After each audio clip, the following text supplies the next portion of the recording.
This year is every planet's worst nightmare. Even Apple couldn't avoid the effects of the coronavirus pandemic, and rumors are popping up that iPhones might be delayed this year. We are here to talk about Samsung, and it's one of the most anticipated products, the Galaxy Z Fold 2. It is expected to come with a long list of improvements, making it way better than its predecessor in almost every way.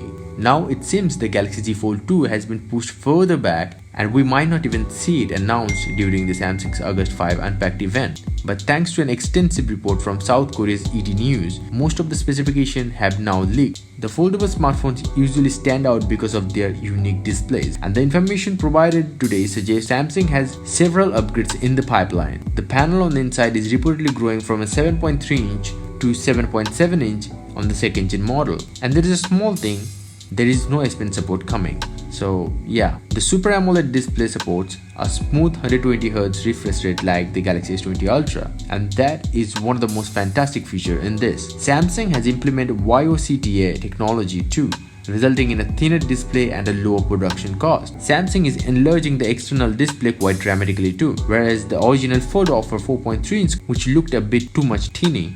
The Galaxy Fold 2 will boast a 6.23-inch alternative, which will make it look more of a today's flagship, and it is also said to offer a side-mounted capacitive fingerprint scanner, which is the most logical thing to do.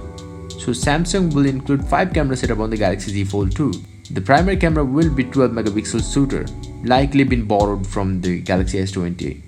This decision means Samsung is reserving its controversial 108-megapixel camera for only the Ultra branded flagship. Accompanying the main camera sensor is said to be a 12-megapixel ultra-wide shooter and a 64-megapixel telephoto camera that may support 3x hybrid zoom only. Typical. Regarding the inside, it seems Samsung has chosen the new Qualcomm Snapdragon 865 chipset. They have no plans to include an inferior Exynos variant. The Samsung Galaxy Z Fold 2 will also come with a 12GB of RAM and a 256 of base storage, and a pricier variant with 512GB storage is said to be on the way. Samsung is planning 2 separate batteries, which should offer a combined capacity of 4365 mAh battery and support for 25-watt wired fast charging and a 15-watt wireless charging, and there will be a reverse wireless charging support too. So whenever we are gonna get the Galaxy Z Fold 2 in our hands, it will be worth to look at. So if you like this kind of presentation and quality contents I'm making, please hit the like button and please do subscribe or watch my other videos. Bye and take care.